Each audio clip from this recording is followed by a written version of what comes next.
This is the MCTV Weekday Update. Welcome to the MCTV News Update. I'm Uvie Bikomo. Yesterday, the Texas Tech University System Board of Regents announced Lori Rice Spearman is the sole finalist to become the next permanent president for the Texas Tech University Health Sciences Center. According to a press release from the Office of the Chancellor, a national search was conducted to recruit and identify a pool of experienced leaders for the position, and the decision was unanimously approved by the board. Rice Spearman will become the 9th president in the 51-year history of the Texas Tech University Health Sciences Center.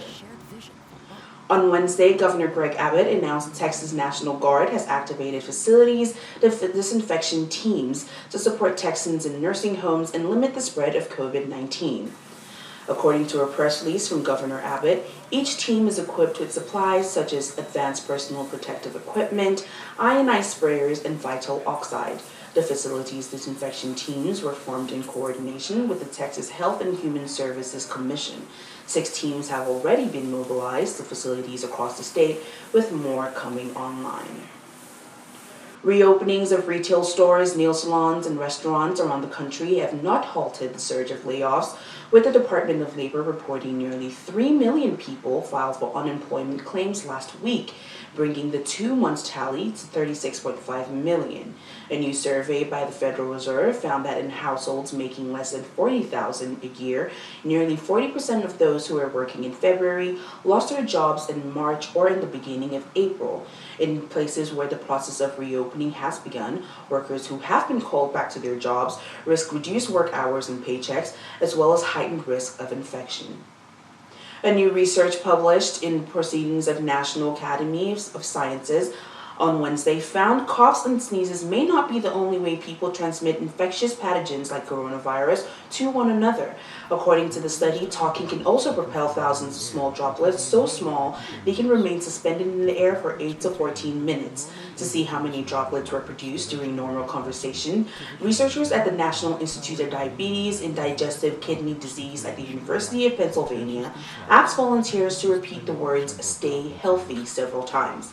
The laser scans showed that about 2,600 small droplets were produced per second while talking.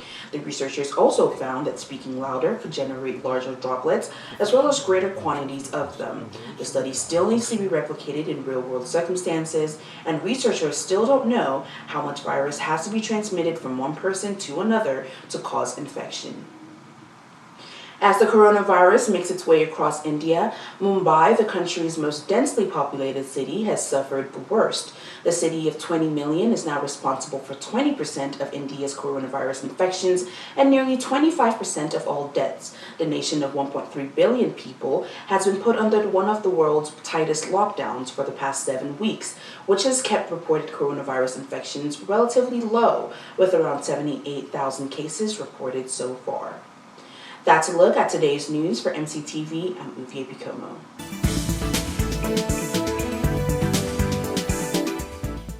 Reporting from Austin, Texas, I'm Madison Hartin, and this is your MCTV weather update.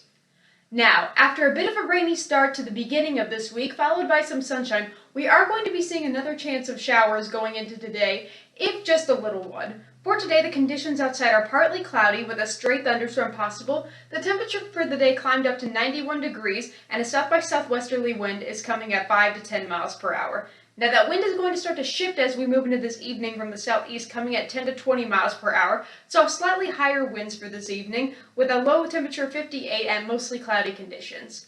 Over the next couple days, we are going to be seeing a good mix of clouds and sunshine for the area. For tomorrow, going into our 3-day forecast, we're going to see mostly sunny conditions with a high of 83, a low of 59, and an east by southeasterly wind coming at 5 to 10 miles per hour.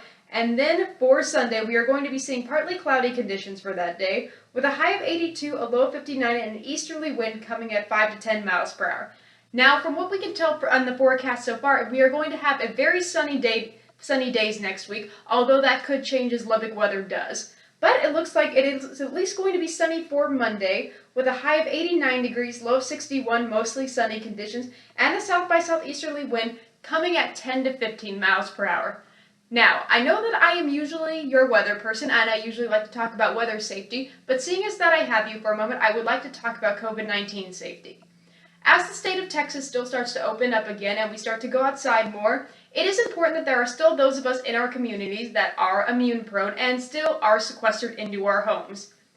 To keep those people safe, the state is highly recommending, even though we can go outside now, limiting outside time as much as possible, washing your hands often, disinfecting anything you touch that you bring into your home, and of course, if you do have a family member that is showing COVID-19 symptoms, please keep them at home in a separate bedroom if possible, and make sure to take care of them, give them plenty of soup and blankets, and if their symptoms get worse, please call a doctor, and if only when the doctor recommends, take them into the emergency room.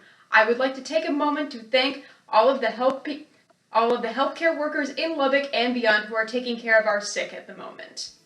For MCTV Weather, I'm Madison Hartin. Be sure to check TTU Hub every day for more news.